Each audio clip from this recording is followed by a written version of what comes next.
excellence, home responsibility, emotion.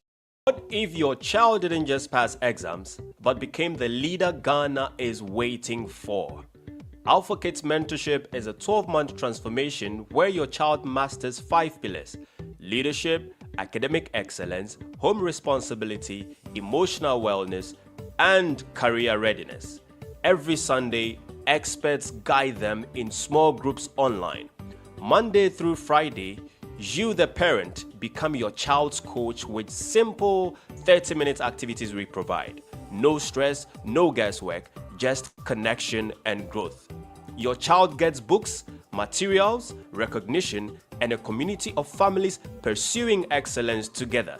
While other children waste hours on screens, your child is being shaped into someone extraordinary.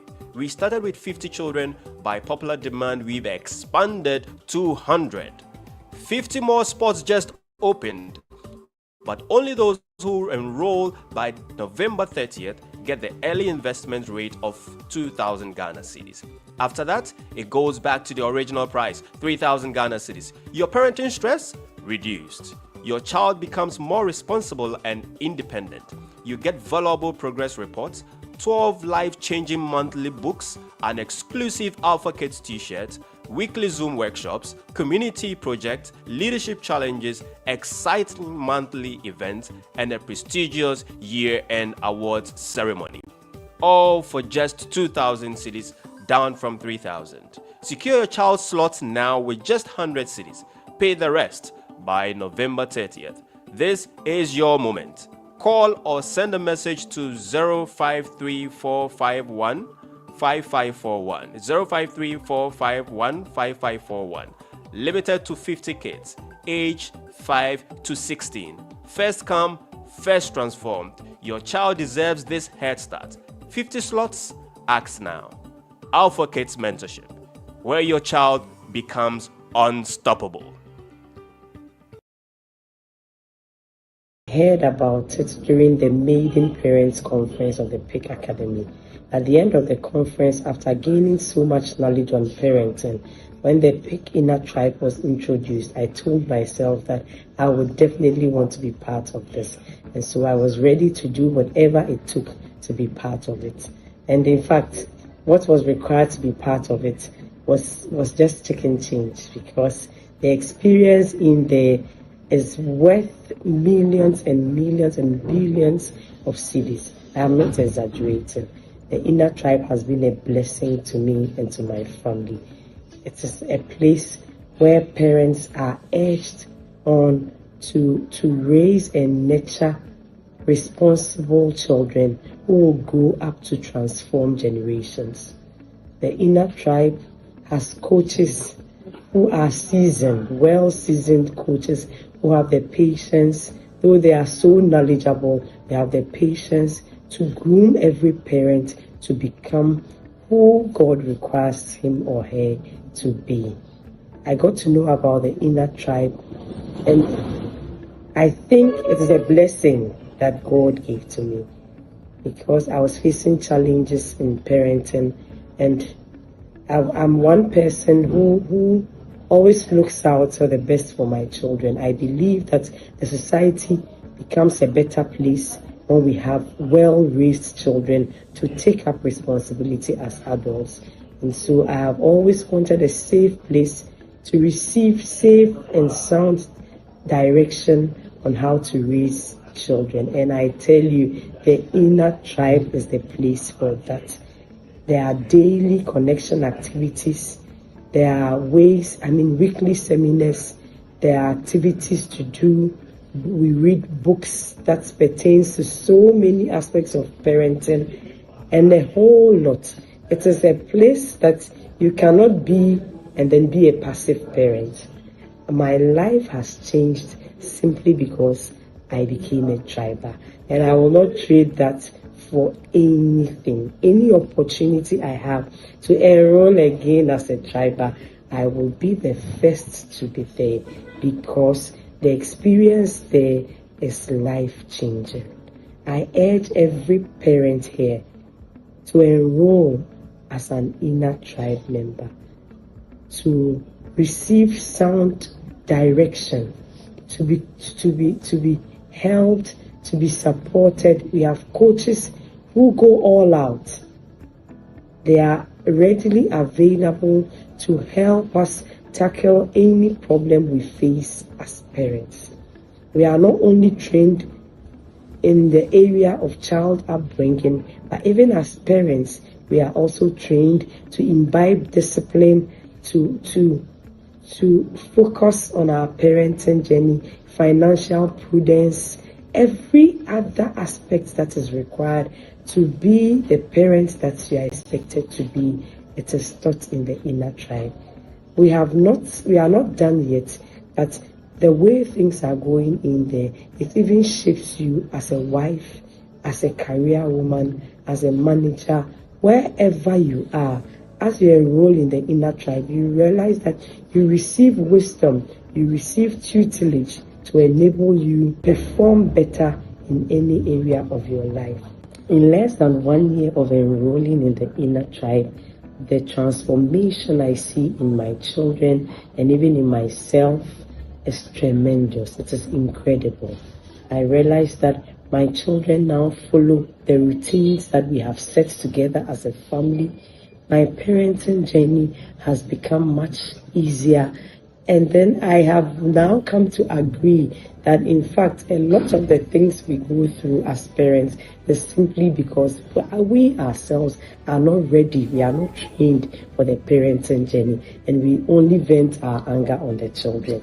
And so, kind courtesy the inner tribe, my home is now a no caning, no spanking, no yelling zone.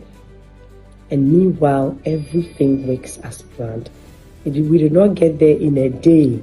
We had daily connection activities that, in my estimation, I do not know where we're heading towards with those connection activities. But as they all came together, I now came to understand the saying of our coaches always, that once you are well connected to your child, whatever you say, whatever you ask them to do, they do it with ease. It is very true. The experience in the inner tribe cannot be talked about in a few minutes. You need to experience it to understand what we are talking about. It is a place to be. I would urge every parent, no matter the sacrifice it will take to be part of this inner tribe, if only you want to raise generational giants, if you want to raise well-rounded children who are equipped in every aspect of their lives, children who can take up responsibility, children who change the status quo, then I urge you to enroll as an inner triber, and I bet you your life will never be the same.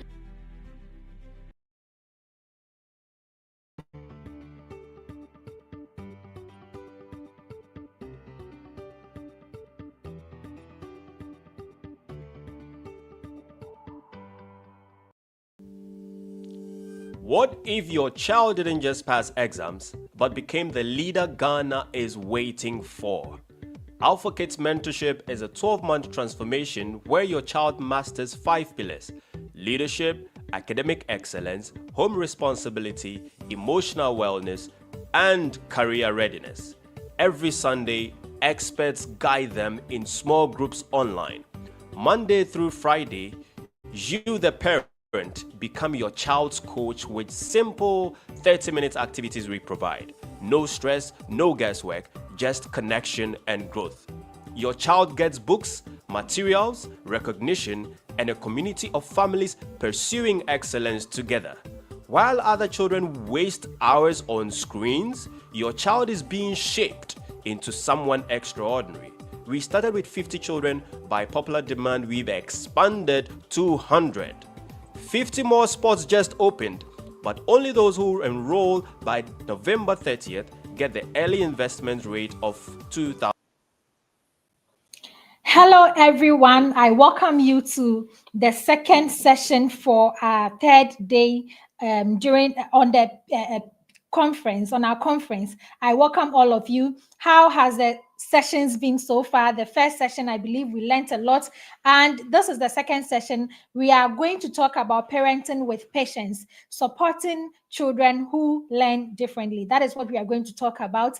And without talking much, let me play the bio of our speaker.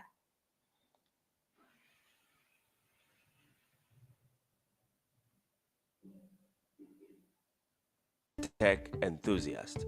She's the visionary founder of Autism Renewed, an online consulting practice dedicated to coaching parents on how to help their children overcome speech delay and other developmental challenges.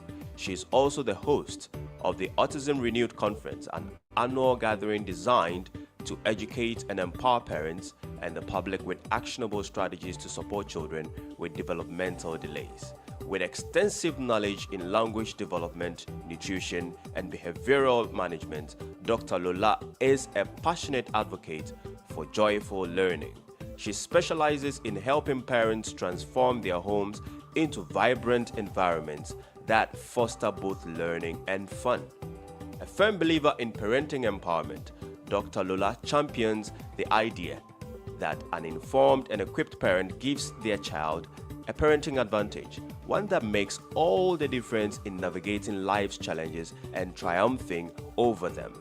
As a self-mastery coach, she leads individuals through transformational journeys, helping them understand the seasons of life, breaking limiting beliefs, unlock their full potential, and embrace limitless possibilities.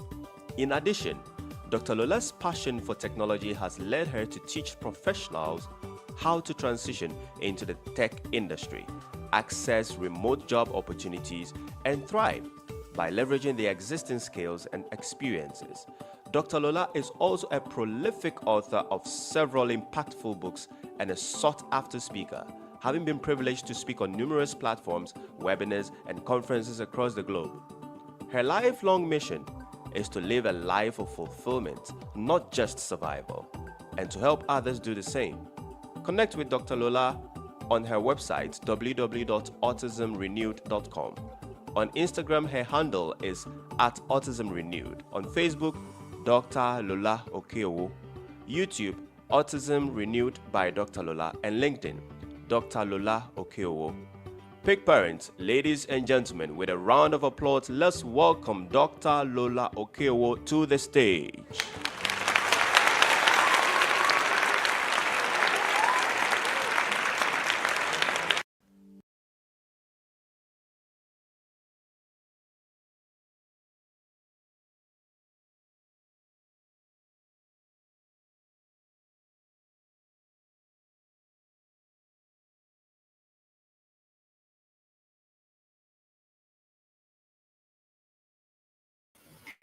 Hello, Doc. We can't hear you. We can't hear you.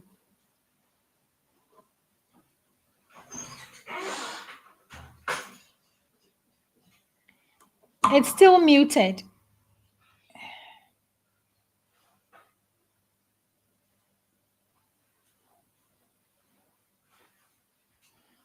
No. Muted.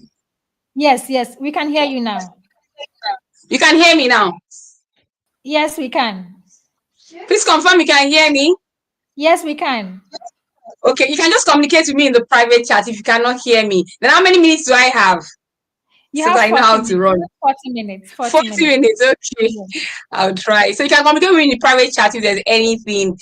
Hello everyone. Good morning, afternoon, evening. It's evening here live in Australia. And thank you. Let me share my slide.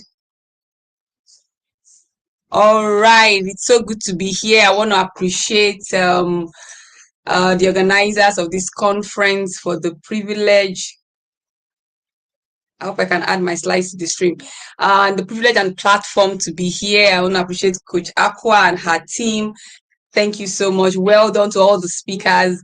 But of course, apparently I've not listened to the previous speakers because usually I don't like to be biased when I have a topic. So sometimes I try to avoid listening to speakers before me so that somehow it doesn't influence the message that God has for me. So maybe after my session, then I'll go back to this. I mean, I've been tempted to listen, but like I'm not going to listen. So I don't want whatever they say to influence whatever I have to say, because I just like to come with the mind and the heart that God would have me speak. So thank you, everyone. So today, my topic is parenting with patience and perspective, supporting children who learn differently.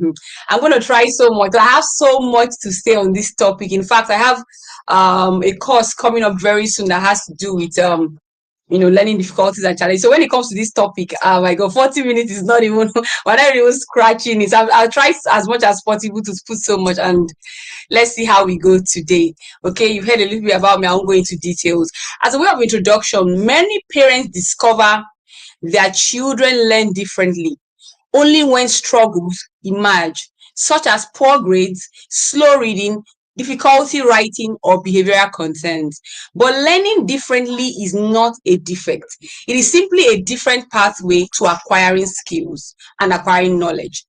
With the right perspective, you can raise confident, capable children who thrive academically and in life. So the truth is that when I discovered that when it comes to children who learn differently, apart from children maybe who were diagnosed with maybe a disability before they got to school age. So for those kinds of children, maybe children who have a history of prematurity, or during their birth or pregnancy, certain conditions were discovered that can eventually cause learning challenges. So such children, when they are getting to school, most times the teachers already expect that they're likely to have some challenges, or the parents would have been told. So those kinds of children, it may be expected that they would learn differently. So learning differently means that the methodology in which children will acquire knowledge or learn certain things will be different, or build skills. So that's why children who often have maybe a disability or a condition, they learn differently, because due to that disability or that condition, it can impact on their ability to acquire the normal developmental milestones, or for them to progress normally. Hence, it will impact on the ability to build skills that they will now require in learning. So most times, except a child has a background condition that the teachers are already expecting that, okay, this child may learn in a peculiar way, oftentimes parents do not discover that their child learns differently until they get to school. So let's go as we build on this concept. So I'm laying this foundation so that we understand where I'm coming from, okay? Because learning differently is not just for a child who has a disability, or a child who has been diagnosed with a certain medical condition. That is not that. I'm hoping today, we'll shift our perspective and we'll have a broader understanding and awareness. Your ability to parent with patience, perspective, and the future in mind determines how far your child can go. So this presentation will equip you with practical strategies, compassionate understanding, and actionable guidance to support your child's unique learning journey. So let's try to understand the journey ahead. Okay, in understanding the journey ahead, we'll look at redefining learning differences, identifying your child's style of learning, building essential skills, creating supportive environment, and partnering for success. So these are some of the concepts that we're examining today. Okay, we'll try to understand the spectrum of how children learn, the practical observation and assessment techniques that used to understand how your child learns, and if they really learn differently compared to the larger part of the population. We're going to talk about targeted strategies for common challenges that children who learn differently often experience. Then we're going to talk about the importance of the environment of a child in nurturing learning. Then we'll talk about how you can partner with educators and the right professionals. So let's redefine learning, what it means to learn differently. Most people assume that learning differently means a child having a diagnosis. So they will say, okay, a child who maybe has been diagnosed with autism or ADHD, oh, the way they learn is different. So you hear people say, okay, it's not a disability, it's a different ability, they are wired differently and things like that. Those are terminologies people often use. But the truth is that it's much broader and much hopeful. So children learn differently for various reasons. And understanding these distinctions will empower you as a parent to provide the exact support that your child needs. And even to break this table, personally think that the idea of a child learning differently, so we all learn differently. So what does it really mean when you say a child is learning differently? But I understand where the concept is coming from, meaning that a larger part of the population probably learn in a certain way, while some certain people do not learn the way the larger part of the population differently. But the truth is that we all learn differently. So why do we often put a concept to say some people are learning differently? Because if I learn differently from you, so that means we all learn differently. But let's just put it this way, that okay, a larger part of the population may be learning in a certain way. Well, some children or some individuals will not learn like the larger part of the population. Just like when we talk about handedness, we talk about left-handed, people that are left-handed or people that are right-handed. Oftentimes, we will call someone who is left-handed a lefty, and we will tell someone who is left-handed, having like a learning difference. But the truth is that, why are you calling someone who is left-handed a lefty? Do you call the person that is right-handed a righty? So you see that you use your left as your predominant hand. I use my right as predominant hand. It's a lot of differences. Why does one have to be categorized in a certain way? Of course, like I'm trying to explain now, maybe we'll think about it that people who are left-handed, they're just about 10% of the population. So maybe, okay, these few people, their hand preference or the predominant hand is left compared to right. But most times, if we break this concept, we understand that we're all different. So, most times when we put labels, on children, it's not really a good idea. And why I say this is this. Because I know the concept of when parents are thinking the child learns differently is because they have maybe one challenge, one disability. And that's why some children are often missed when they have challenge. Because my own concept of learning differently is not even just academics. We will see as we go on. Because learning is not just academics. Learning is equipping for life. So if a child is now doing well academically, getting A's, and doing well in school, we assume that the child doesn't have a learning difference. But that's not true. Because when it comes to other aspects of life, maybe at home, for example, the child being coordinated, being able to take instruction, being able to lead himself, home management, chores, that child may struggle with taking instruction. That child may struggle with learning those skills. That is the learning difference. Or the child learns those things in a certain way. So that kind of child now will often be missed as a child who we now need to look into the different way he's going to learn home management skills or acquiring certain skills that are not academic. You see where I'm coming from now. So that's why I always like parents to have a good understanding and not just classify children or label them in certain ways, such that if your child is not fitting into that box, you assume the child doesn't have a challenge. Meanwhile, if learning is equipping for life and we don't balance it, you see quite a number of adults who are very intelligent, who are very academic, but you see them in other areas of life. Some of them, maybe they're mathematical, they're computer gurus, but you find out that in some aspects of their life, emotional intelligence may be lacking. They may have very poor social skills, but you say, oh, my husband is a bookworm. He's just always working, he's a workaholic. But maybe your husband is even very poor in home management, very poor in emotional intelligence, very poor in social skills or connection. Okay, because he learns those things differently. But when he was growing up, nobody took time to build those skills. So let's go. So children learn, I talk about learning differences are not deficits. They are simply variations in how the brain processes and acquires information. So when we shift our perspective from what's wrong with my child or what's wrong with this child to how does this child learn best, we're able to unlock tremendous potentials.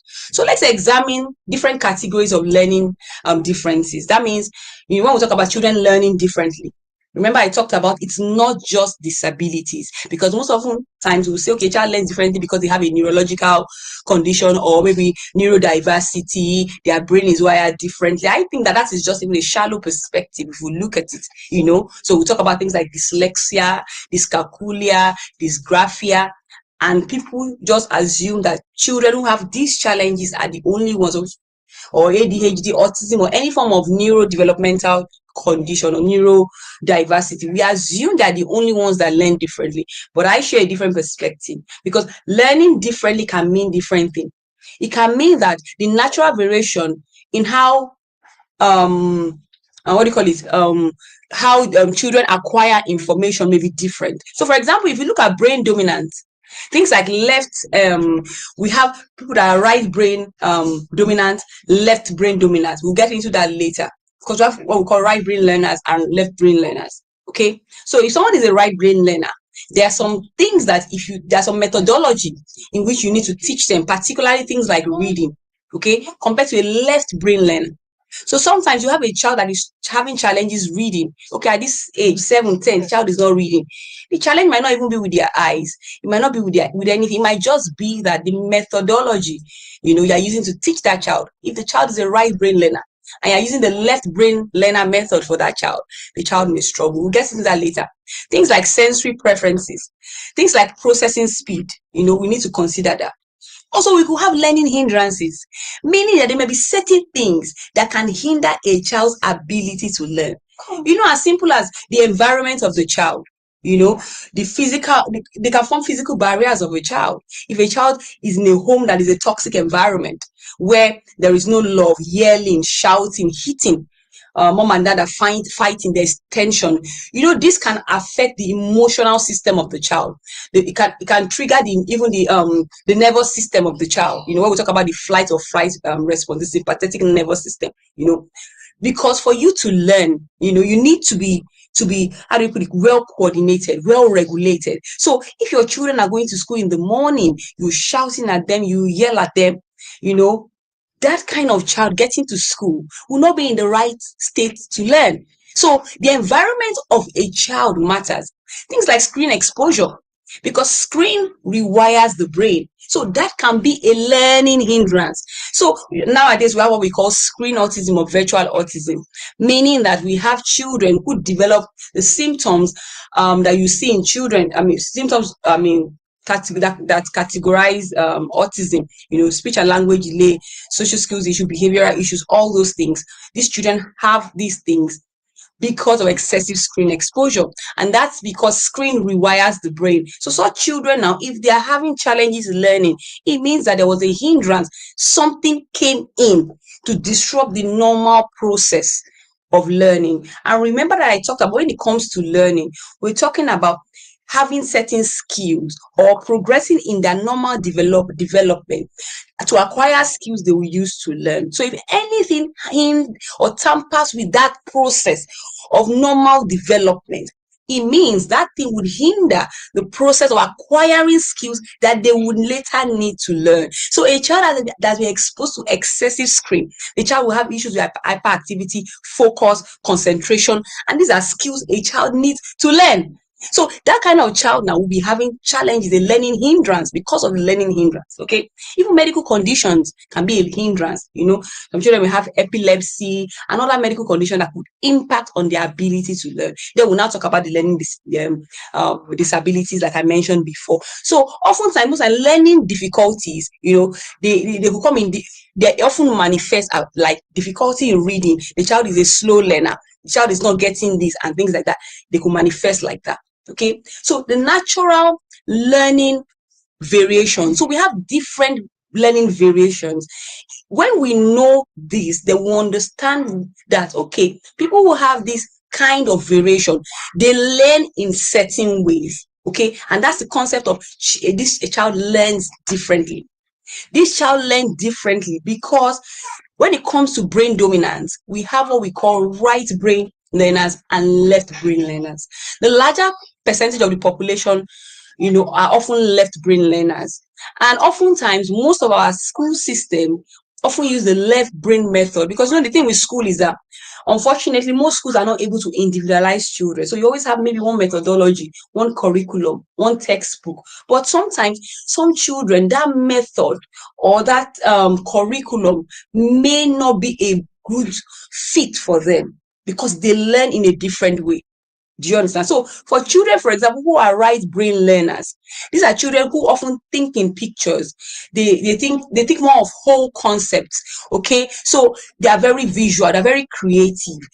While children who are predominantly left brain learners, they prefer things like structure, sequence, they excel in things like, maybe linear learning, mathematics, and things like that. So what this means is that children who are right brain learners, things like reading sometimes can be challenging for them, because the foundation of reading, most times when you're teaching phonics and all your CVCs and things like that, if you don't build those foundational concepts using things like pictures, things like colors, those kinds of children will struggle. Sorry, unfortunately, I have a sample. Maybe if somebody asks a question, I can show you what I mean, but I have some samples around me, So for example, you're teaching ABCs or your sounds. Imagine you're teaching A. You now have a flashcard that has maybe an apple that is very colored. If you teach a right brain learner like that, what does that child do? The child is able to look at the sound, the alphabet, and the picture that is colorful. And what do they do? They stamp it as a memory. So the next time the child wants to recall the information, what do they think about? They remember the picture. Remember maybe those days in school when you were learning and you wanted to learn certain things, maybe in school, and you learned maybe a diagram or a table, and that's how you stamped that information in your brain. When you get into the exam hall and you have a particular question in that area, what do? Automatically? You just picture in your head. Just picture that table and you just try to now start remembering. So right brain learners more often times are like that. They learn in pictures, they learn in information in whole. So they do well even with whole words rather than single words. Most right brain learners, when it comes to even reading, they do well with teaching them reading with whole words, not just phonics. Of course, nowadays phonics is very popular, but phonics is not the only method or foundation of reading. Okay, of course, you can still combine it with phonics, but they also do well with whole words. That's why you see some children who are so young, they're able to learn whole words, and you just wonder that how is this child able to remember some of these things? Because they have more like a photographic memory. So they kind of like, they stamp that information. That's why oftentimes quite a number of children diagnosed with autism are right brain learners. So that's why most of them will struggle, reading can be very difficult for them, because if you're teaching them reading the normal way, especially because maybe most of them will have delayed speech and ability to express themselves. So most times you assume that they don't really understand because they can't really express themselves. So you now stay on the say cat. Meanwhile, those children, they just switch off. But when you teach them like with whole words, with pictures, with flashcards, things like that, very visual and things like that, they're able to stamp that information into their brain, recall it when they need it, and use it. So things like sensory processing as well. Okay, we have people who are visual learners, auditory learners, kinesthetic learners. So all these forms of learning, for example, a lot of children who have ADHD, even diagnosed with autism, they may be kinesthetic learners. For example, some children are kinesthetic learners, and you may think that they have ADHD because kinesthetic learners, sometimes they can be restless. They have they can't stay long hours without breaks. They need a lot of breaks. Sometimes they can sit down and they be fidgeting. Sometimes they need something to just play with. They are not the children who will sit still and they are reading. No, they can be shaky and be doing different things, but they are still reading and they are still learning. They also like manipulatives, like more of project-based learning. You're teaching them mathematics instead of just writing.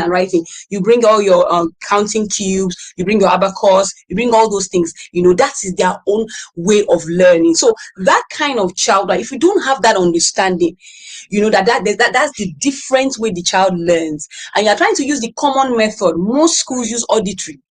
Some try to incorporate visual, but most times auditory. So imagine a child that is learning differently with another style of learning. That child is going to struggle. And that's why I said that sometimes parents may not even know how their child learns until the child starts struggling in school, and we start drilling down. And I start wondering, okay, why is this child not doing well in school? Why is this happening? Then they begin to learn that, this child learns differently if they get the right support. Okay. Okay, some children may even need more time. Sometimes some children that we call slow learners, or they have a certain disability or something. Sometimes they just need more time, because the way children learn is this: the stimulation first. Anything a child is going to learn, stimulation means that you're going to have a lot of exposure to it. Then after a while, they begin to consolidate before true learning takes place. So when true learning takes place, most times when you are seeing it, but oftentimes it's not when you are seeing it. That's not when the learning is taking place. So that's why sometimes some children need more time. But unfortunately, school system, how does it work? You are in year 1, next year you have to move to year 2. that child may need more time to consolidate what is being taught. But unfortunately, if they have to move the child to year 2 and you build on that foundation that was not solid, what happens? The child starts struggling. So, of course, environmental hindrances, like I mentioned, okay, these are things that could affect learning: screen exposure, chaotic home environment, and even physical health barriers, poor sleep. So what I'm mentioning this as a learning difference is this: if a child,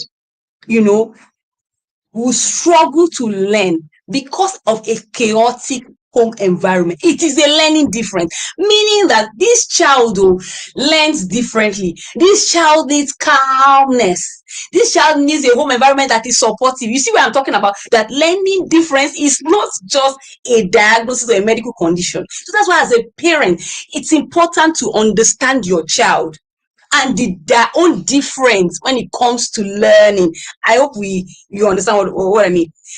Their own difference. We're talking about children who learn differently, and I've laid the foundation. I believe that everybody learns differently, because the goal of parenting and supporting your child is to individualize your child and help your child to be the best they can be. So you need to understand how your child learns, because your child is not only going to learn academics. Your child is going to learn skills at home, chores and things for life, because learning is equipping for life. Learning is beyond academics. Learning is beyond school. And remember, at one point in your life, schooling is going to stop. You do your master, do your PhD, schooling will stop, but education does not stop. So when you want to build understanding of how a child learns, their own difference, their own uniqueness in how they learn, because you also want to prepare them for life, such that even as adults, they understand certain things that they learn. So for example, me now, in some areas, I know that there are some ways that I learn and there are some ways that I don't learn. If I want to learn certain things now and I want to enroll for maybe a course or something, there are things that I look at that I know that with this format, it won't suit my way of learning. That is the learning difference for me. Oh, this format will suit my way of learning. Do you understand? So when I'm talking about learning difference, like, think about your child, that difference, that uniqueness, okay? Although that difference can come from maybe a disability or a condition, yes, but or there's some other areas. I want you to think beyond that, okay? Think about like that physical health as well. Some children need enough rest, enough sleep for them to be able to learn. That is a difference, is a learning difference unique to them. Such children, when they come back from school, they are not the children that you will say that if you don't do your homework, you will not eat. If you don't do your homework, you can't go and sleep. If you don't do your homework, you can't go and play. Those are not the kinds of children, because you know that for those kind of children, if they don't have a very sound sleep, they tend to be cranky. They tend to be, they could have behavioral issues, because I work with children with special needs, autism, and developmental delays. Last week now, I had a course on behavioral challenges. And one of the things I was sharing with the parents was that sometimes behavioral challenges can stem from poor sleep. If a child is not well getting adequate sleep, they could be having behavioral issues as well, because their nervous system is not well regulated. You understand that kind of, even nutrition. I mentioned nutrition here. Why? Because nutritional deficiencies also can impact on cognitive ability, can impact on memory, can impact on that child's ability to learn. That is the learning difference. I hope you understand that, those kind of things. Even sensory impairment, sensory impairment, they can also be, impact on a child's ability to learn. Of course, it may not be everybody. Remember, it may not be everybody that this is impacting on. It may not be everybody that poor sleep will impact on. It may affect all of us one way or the other, but it may not significantly impact all of us in our ability to learn or engage. But for some children, it may impact them. So that's why, this topic is saying that parenting with patience and perspective, it's very important. You must always parent with the right perspective. And the perspective is that learning for my child is equipping my child for life. And that's why I mentioned the importance of parenting with the future in mind. All right. When you are parenting with the future in mind, you're putting your child into education. You are individualizing your child, and you are helping them to understand how they learn for life, how they build skills, how they acquire information. Okay. So there's a critical distinction between difficulty and disability. So a learning difficulty is not necessarily a disability. Okay, learning difficulty means that a child is having difficulty learning. Of course, learning disability as well can cause learning difficulty. How do I mean? If a child has autism, for example, with some of the let me distinguish. Okay, let me just say many difficulties parents observe, such as maybe poor grades, slow reading, trouble following instructions. They can be caused by natural variation or environmental hindrances, not necessarily neurological pathways. Okay, so of course neurological pathways can also cause it, but what I mean is that it's not cast in stone. So a diagnosis is not always the primary issue. Okay, so the issue is you need to identify the specific skill gap, and you provide targeted support. You provide targeted support for that skill. What I mean is this: I'm not saying that children who have maybe autism or ADHD, they don't have certain the neurological makeup or neurodiversity or maybe challenges they have is not impacting learning. What I mean is this: the challenge is you can't how do you call it? You don't equate the diagnosis to the reason for the challenge. How do I mean? You hear people say things like a child is not reading because the child has autism. That's a wrong statement. Or a child is not reading or struggling, the child is struggling to learn because the child has ADHD. That is wrong. The right thing is this: the child is diagnosed with autism, yes. There are certain challenges that they often have, or certain things we may see in children who have autism that can impact on their ability to learn, that can impact on their ability to read. Things like some children with autism have challenges with their eyes. And when I mean their eyes, I'm not talking about short-sightedness or long-sightedness. I'm talking about functional eye disorders. Things like eye tracking. Eye tracking is, when you're reading a book, the way your eyes are able to track. So there's a way your eyes are supposed to track. Some children with autism have that challenge. Some have what we call convergence issue. Convergence issue means that the way your eyes work together to converge when you are reading, those are visual skills that you will need in order to be able to read. So some children with autism may have that challenge. So when you're saying that child has a challenge reading, don't say the diagnosis is why they have. Because why this is important is this: you can't help a child from the point of a diagnosis. Let me say that again. You cannot help a child from the point of a diagnosis or even the point of a symptom. You need to find out what the underlying issue is. That's how you can help a child. And that's why you can have 3 children, 4 children who have the same diagnosis, but the challenges they may be having will be different. Even when we have children who have speech delay is not speech delay because we have different aspects. Some people have more predominantly receptive language disorder, expressive language disorder. Some children may have more processing speed. There's so many things. Some children have, it could be muscular function. It could be, there's so many things. So you can't now say, okay, the child has speech delay, that's why they're not doing it. That's not right. Because what that does is that most times it just closes the gap of us being able to look at the child holistically, drill down, and be able to support the child effectively. But once we are able to always take away the label of a diagnosis, okay, or a disability, and look at, okay, in terms of what exactly is preventing this child. Okay, if the child is struggling with focus and concentration, what is the issue? Is sometimes children have nutritional deficiencies that could be making them restless and have behavior issues. As simple as constipation. Do you know that constipation or headache can affect a child, can cause behavior issues, and affect a child's ability to learn? So you need to find out what exactly. Does the child have a sensory issue? Some children have a sensory what do you call it?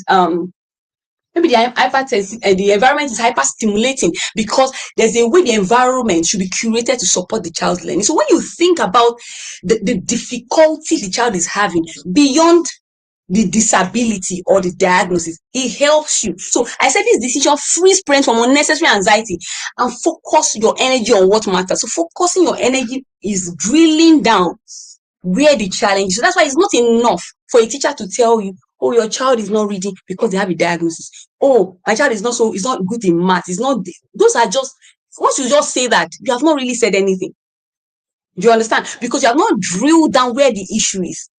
The issue could be because of the challenge they have. And the issue will be more than that. It could be the methodology, you see. Because some children with autism, there's certain methodology, like this convergence issue that I mentioned, there's certain things you need to put in place. Of course, when it comes to the therapy intervention, the strategies to go about that, of course, there are also methodologies that you can use to begin to teach them, or some alternatives that I may mention later on. So let's talk about skill-based approach. So the old question is, what is wrong with my child? Now, You should be thinking now, what skill is missing and how can I help build it? So I talked about the child that could not read because of the convergence. Okay, so that convergence now is going to prevent their eyes for you to have the skills for those eyes to be able to read. So when you know that is what the issue is, then we can now begin to drill down. Is this something that has a medical underlying? Is this something that I now need a therapist? Is it something that, okay, a different methodology of teaching, a different curriculum, a different style could work to help the child? So I said, learning is not just about passing exams, because real learning is you taking information. Real learning is taking information, you understand it, you are able to retain it over time, you are able to use it effectively in real life situation. Learning is fundamentally about skill acquisition, the progressive building of capacities that enable children to function and thrive. I've talked about learning is equipping for life. That is the base of learning. Okay, learning is not just to pass exams, and that's why we have children who can pass exams and we think that, okay, they are okay, nothing is wrong. Meanwhile, in some other areas, there could be deficits that we may not even see later on in life. I wanted to share this concept of understanding developmental age and chronological age. This is very important because oftentimes when there is when there's an imbalance between these two, it can impact on a child's ability to learn. And that's also a learning difference, because what that now means is that you now have to approach teaching that child in some peculiar ways, because when you understand there's a difference. So chronological age, of course, is the age by birth, the date the child is born. They are 7 years old because they were born 7 years ago. While developmental age is like the skill level the child currently demonstrates according to the age. Okay, of course, like I mentioned, I give an example here. I don't want to dwell on it. So what that means is just that we have different developmental milestones, every one of us, that we go through all through life. From when you're a baby to an adult, we have speech and language, cognition, emotional behavior, motor skills, which is the gross motor and fine motor. Fine motor, for example, is what helps you to write. So if a child has challenges with fine motor skills, most times they will have challenges with writing and all these milestones. So sometimes, age-wise, a child could be 7 years. And even when it comes to those milestones, sometimes they could even vary. Maybe in cognition, the child is 5, operating at a 5-year-old level. Chronologically, the child can be 7. But developmentally, they are operating at the skill level in terms of cognition, 5-year-old. In behavior and emotions control, they may be operating as a 3-year-old. That's why sometimes your 7-year-old or your 8-year-old is still doing some things. And you're saying, why are you acting like a 3-year-old? The child should have outgrown crying by now. Some things that my child is doing, they should have outgrown it. The truth is this: children do not outgrow anything. Let me say it again. Children don't outgrow things. What happens is that they build a higher skill that helps them to now move to a higher level of performance or operation. And you don't see those behavior or those previous lower level skills anymore. That's why when a baby is born, they cry for everything. Cry to eat, cry to bathe, cry for everything. But as a baby is growing older, what happens? They begin to build skills to communicate their wants and needs. They know how to walk and go to the toilet. It reduces crying. So that's why, regardless of your child's age, regardless whether they have a diagnosis, they have a disability or not, thing you see that you feel like this is not age appropriate, most of the time is a skill deficit. So what you should be thinking is that, what higher skill, what higher teaching or skill do I need to build in my child that would help them to begin to function at this level? So that's why when children even have a developmental mismatch, chronologically, they are one age, maybe because of a diagnosis. For example, some children with autism now that have language challenges, that means that the child is 7, but in terms of speech and language, maybe it's at the level of a 2-year-old. You can see that there's a mismatch. What therapy often does is look for that gap and look for the strategies to build those skills that will help the child begin to acquire language and move up. That's what therapy is really. Okay, so we have different skill domains. I mentioned cognitive. Cognitive is reasoning, comprehension. So if you look at all these skills now, children need these skills to learn. So some children who have certain challenges, in order for them to be able to learn, for you to be able to pass those information across to them, it's going to be different. That's what the learning difference also entails. Okay, so cognition, comprehension, and things like that. Language skill, ability to understand spoken language. That understanding language is receptive language. Expressive language is ability to say and communicate it. Motor skills, fine motor, to be able to write, things like that. Executive functioning skills. So these are skills that, there are things like organization, working memory, cognitive flexibility. These are all skills that a child would need to learn. Not just education, remember. Learning is equipping for life, to learn a lot of things, because executive functioning skill helps you to function helps you in academics because things like focus, planning, time management, working memory, cognitive flexibility, you need it in school and academics. But in life generally, to be coordinated, to lead yourself, you need executive functioning skill. You understand? To impulse control. You understand? So we have a lot of adults who have emotional outbursts. Most of them, their impulse control is very poor. Their executive functioning skill is poor. So if you have poor time management or planning, like the executive functioning skill is poor. And even though you may not have a diagnosis, so you see, emotional regulation. So if a child can't be regulated, they will struggle to learn. Okay, so why do we now have these gaps, this mismatch? It could be developmental factors. You know, like I said, natural delay in maturation. It could also be teaching, the method you are using to teach the child. So that's what I'm trying to say, that, see, we need to consider if it's not just that a child has a disability, okay? Your child learning differently means that, okay, there's a way that, of course, developmental has to do maybe genetics, how their brain is wired, neurodiversity, all those ones are there. But teaching mismatch, we've talked about learning style. If your learning style is a learning different, this child learns differently in this way. So that means that you need to teach the child in the way they will learn for them to learn.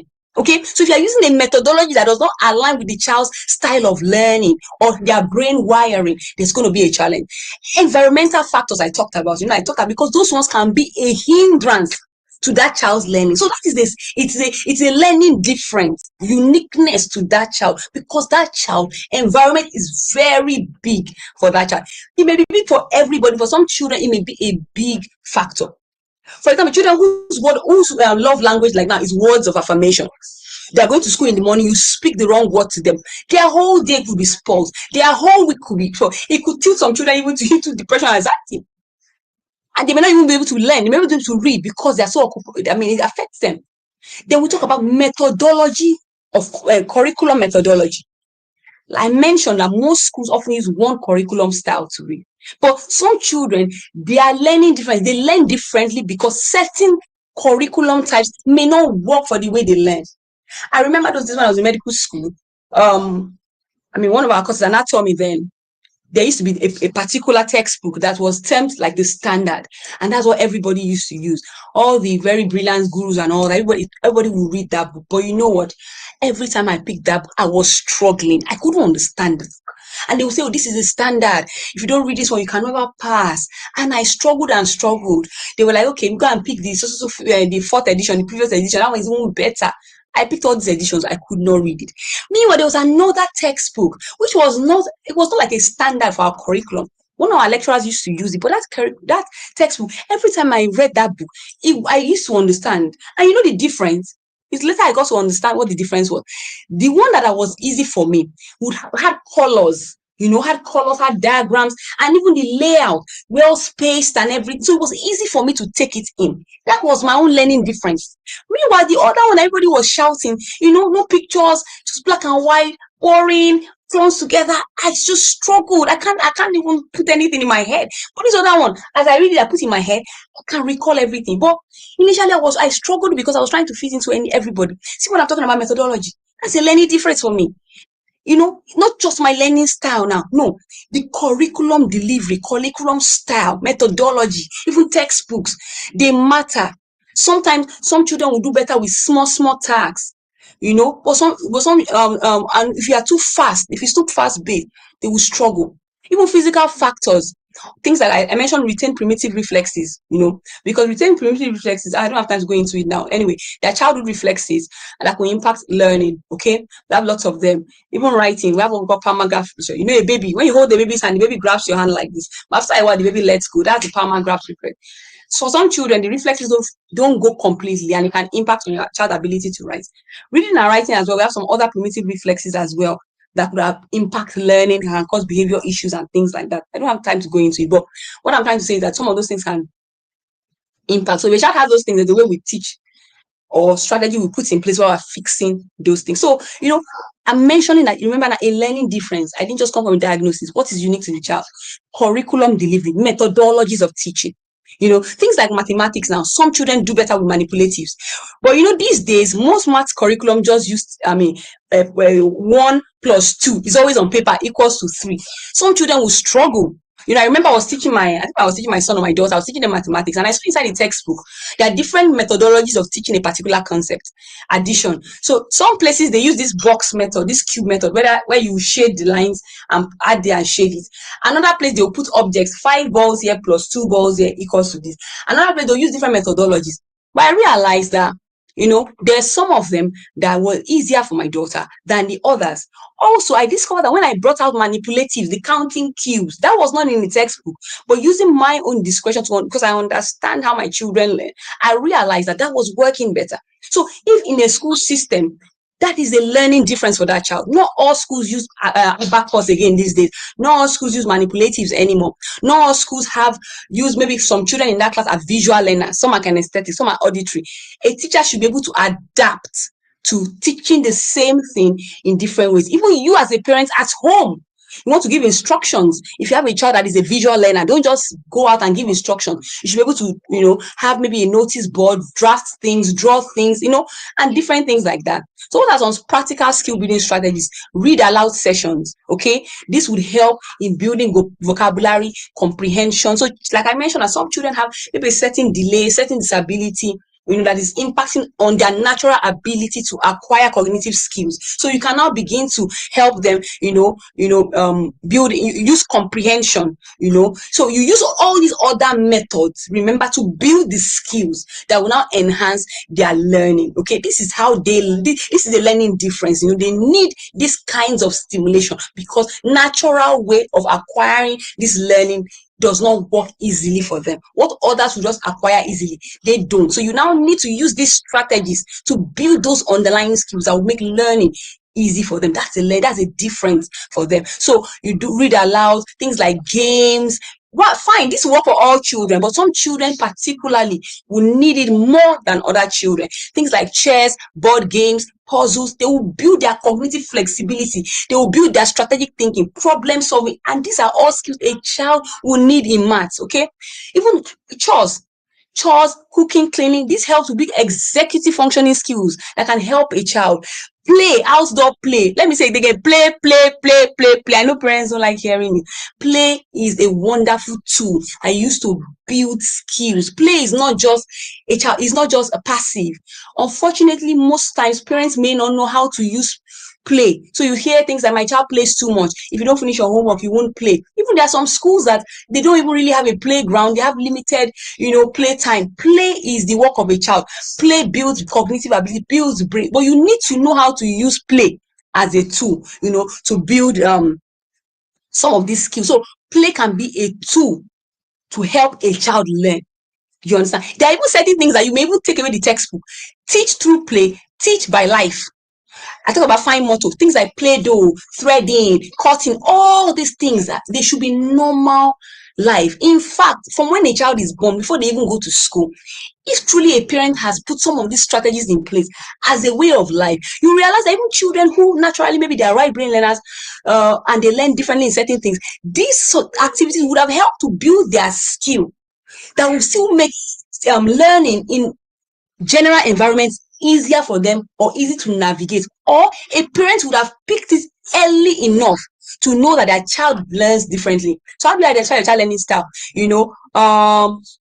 Let me say things very fast. You watch how they play, you notice their responses as well. So like now, from when a child is at home, especially when they are younger, when you give instructions, how do they respond? When you give verbal commands, when you are interacting with them during play, do you notice that, when you do things that are more hands-on, they respond better, they retain is better, okay? Things like building blocks, running around, do they enjoy those kind of activities more? Then you track how do they recall things? For example, maybe if your child listens to something, maybe a radio or a music somewhere, and you get back home and your child can easily recall it so well. They are auditory learners. Their auditory may be good. So once that's why as a parent, you need to be present. You need to be intentional. When your child is born, from where they are born, unfortunately, not all of us started early. Okay, the same time, just give me like few minutes, So you need to be intentional. That's why I said that from the beginning you should have built this thing. But if you didn't build it, you can start being intentional. You are intentional, you are looking out for it, and you are creating opportunities through play, through toys, through activities. I'm almost done. So the learning styles, I've talked about the auditory, which I mentioned it a lot. I talk about right and left brain learners. I already mentioned it. I think I mentioned it. So right brain learners do more well with pictures.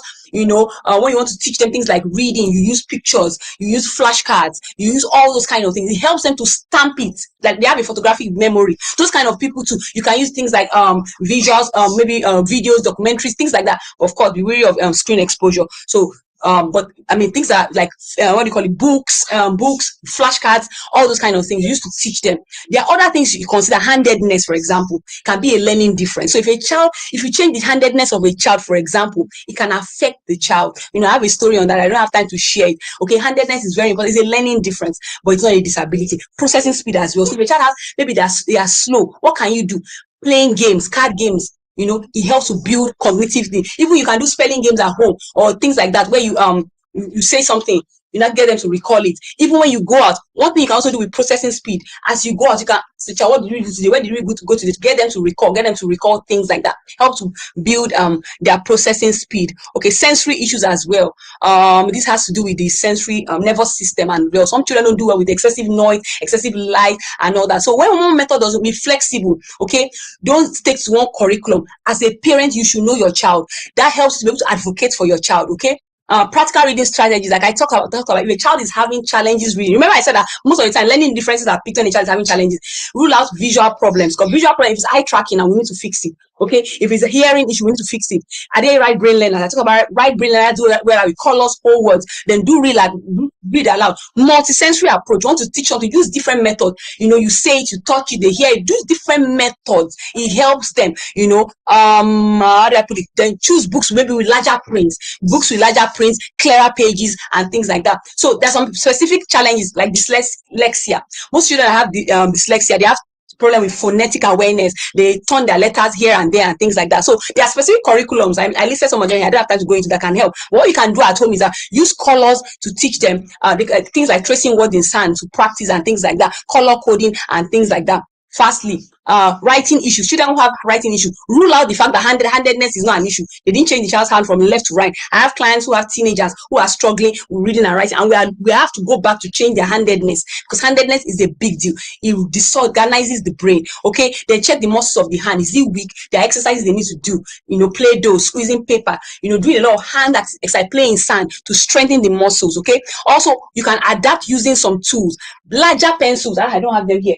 They help better. They help better grips. Okay, so you get pencils that have a larger grip. Maybe during question time, if I have some, I can show you. They have a larger grip. They help children, with handwriting. Also consider the reflexes and things like that. Another thing you can do is introduce typing. Let me mention that. So don't be rigid. Like I said, some children may learn to write, communicate with typing before they start using their hand. So also, that a child is not writing, it doesn't mean they cannot read. That a child is not speaking, doesn't mean they cannot read. You don't need to read you don't need to speak before you read.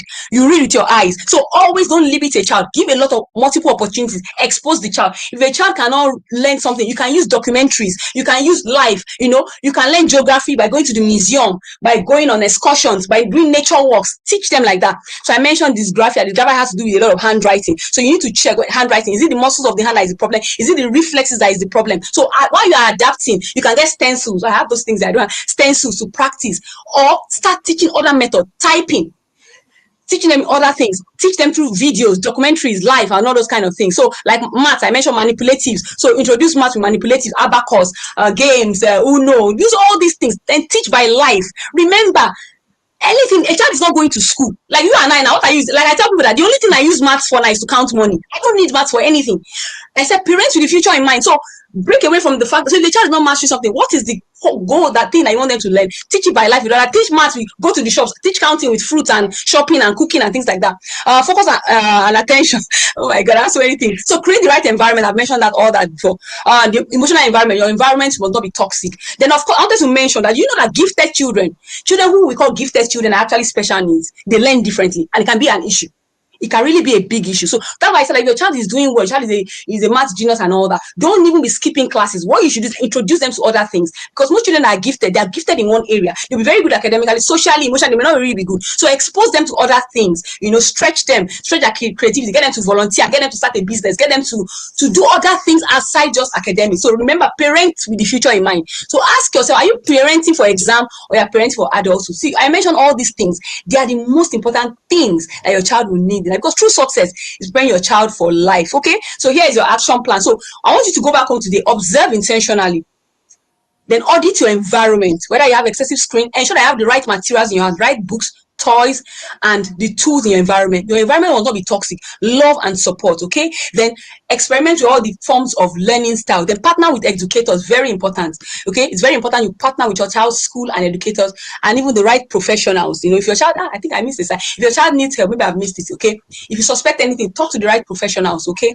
Then I wanted to mention, another thing you have to ensure is that a child may be struggling because the child is in the wrong school. So ensure that your child, I'm sure Coach Akpa will teach you how to pick the right school for your child. I mean, I'm sure she will have taught you in the academy. How your child, because your child, I have had clients that was the big change. The child was struggling. When they had consultation with me, I was able to identify that the school was wrong. They changed the school, and that was so. A good school may not be the right school. So that's why you must know your child as a parent. Get the right school. Understand how your child learns. When you're introducing your child to the teacher, you must know how your child learns. You must know what the curriculum looks like, the methodology you are using. Maths, for example, has two styles of teaching: the mastery style and the spiral style. I don't have time to teach. So most schools use the spiral method, and some children don't do well with that. So you need to know why your child is struggling, or so that's the learning difference, because the methodology may be wrong. Okay, so finally, every child is gifted and every child learns differently. So your role is not to force them into a mold, but to understand the child you have been given and to equip them with the skills, create the right environment, and support them. So remember, if a child does not learn the way you teach, then you have to teach the way the child learns. Thank you. I tried so much.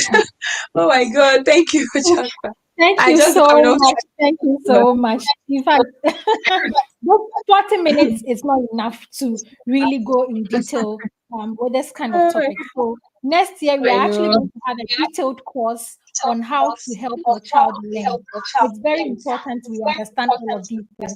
Thank you so much, Coach Omolola. We appreciate you. We honor you. We don't take your time for granted. Thank you so much for honoring our invitation. Any question? I don't know if you have any questions. Please, just 2 minutes. If you have any questions, kindly drop them in there.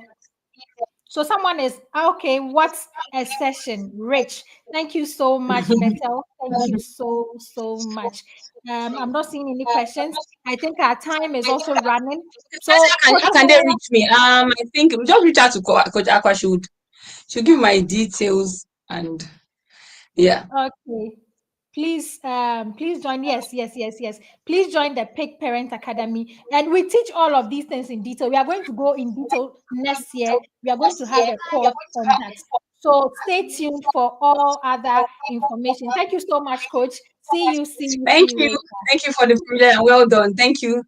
Thank you. Yeah. Bye, everyone. All right, thank you so much. I believe this session has been very, very insightful. So we are moving on to the next session without wasting much time. See you, and don't go anywhere.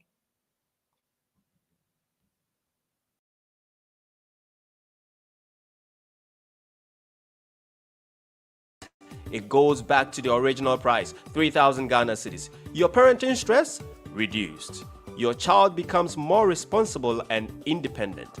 You get valuable progress reports, 12 life-changing monthly books, an exclusive Alpha Kids t-shirt, weekly Zoom workshops, community projects, leadership challenges, exciting monthly events, and a prestigious year-end awards ceremony.